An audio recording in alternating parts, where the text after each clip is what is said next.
नमस्कार दोस्तों, मैं हूं विजय कुमार शर्मा। इलेक्ट्रो ज्ञान चैनल में आपका स्वागत है। दोस्तों, आज का जो वीडियो है वो बहुत ही इन्फॉर्मेटिव होने वाला है। आज का हमारा वीडियो का टॉपिक है इलेक्ट्रिकल शॉर्ट सर्किट।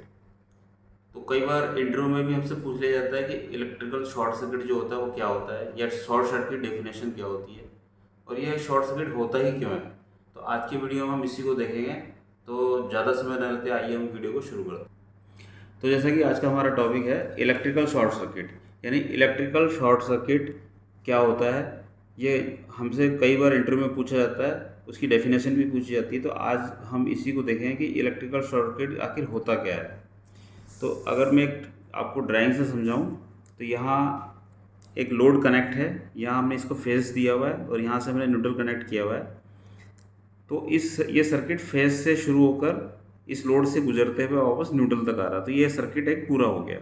लेकिन इस सर्किट में एक लोड कनेक्ट है, तो ये एक हेल्दी सर्किट है।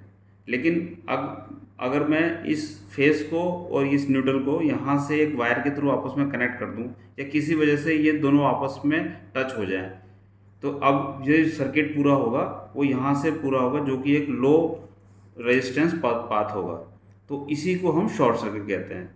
अब ये शॉर्ट सर्किट होता कई वजह से है, लेकिन हम उसे एक्सटर्नल और इंटरनल हम दोनों वजह को इसमें डिस्कस करेंगे।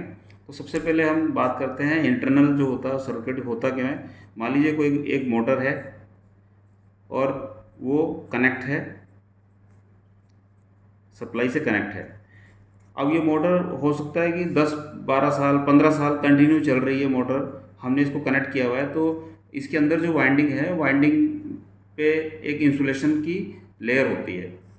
तो इतने सालों तक कंटिन्यू इसमें करंट फ्लो होने की वजह से वो धीरे धीरे इंसुलेशन जो रेजिस्टेंस होता है वो डिलेट होता है, यानी कम होता है। कम होते होते एक समय ऐसा आता है किसी पॉइंट पे वो बिल्कुल ज़ीरो हो जाता है, यानी फेल हो जाता है। और वो रेजिस्टेंस फेल हो जाने की वजह से वहाँ पर दो कंडक्टर आपस में शॉर्ट हो जाते हैं, इसे ही हम शॉर्ट सर्किट कहते हैं। अब एक्सटर्नल वजह अगर हम देखें तो मान लीजिए पैनल्स में हमने केबल कनेक्ट की हुई है, ये आर वाई बी और न्यूट्रल फेस है, यहाँ पर आर वाई बी और न्यूट्रल, यहाँ पर हमने केबल कनेक्ट किया हुआ है। अब ये केबल सालों तक इससे कनेक्ट रहती है, लेकिन बाई चांस इसमें से कोई कंडक्टर लूज हो जाए तो यहाँ पे हीट जनरेट होगी और वो लीड धीरे धीरे धीरे यहाँ से जलना शुरू हो जाएगी।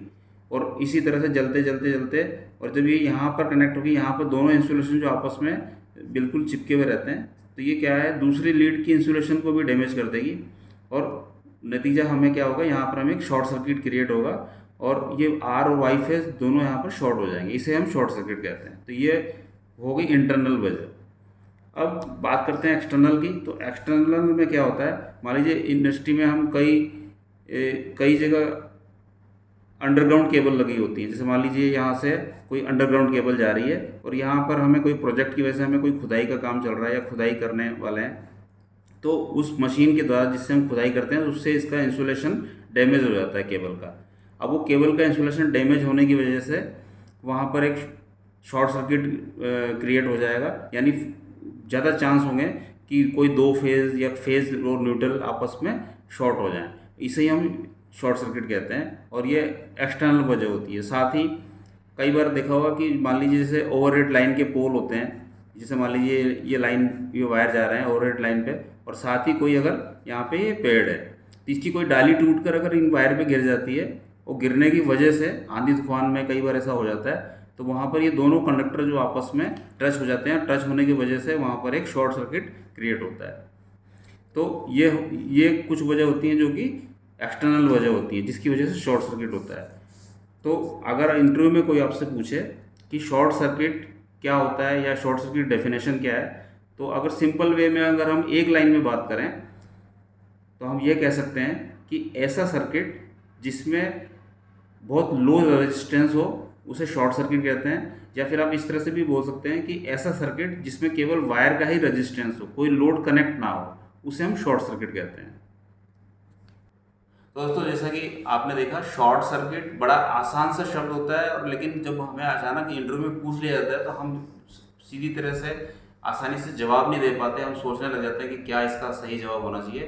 तो इस वीडियो में आपको बहुत कुछ क्लियर हो गया होगा कि हमें इंटरव्यू के समय अगर कोई हमसे शॉर्ट सर्किट से रिलेटेड कोई क्वेश्चन पूछता है तो हमें जवाब क्या देना है, उम्मीद करता हूँ वीडियो आपको अच्छा लगा होगा, इन्फॉर्मेटिव लगा होगा। अगर वीडियो आपको पसंद आए तो प्लीज़ लाइक कीजिए, शेयर कीजिए, मेरे चैनल को सब्सक्राइब कीजिए। मिलते हैं ऐसे ही किसी इन्फॉर्मेटिव वीडियो में, तब तक के लिए नमस्कार।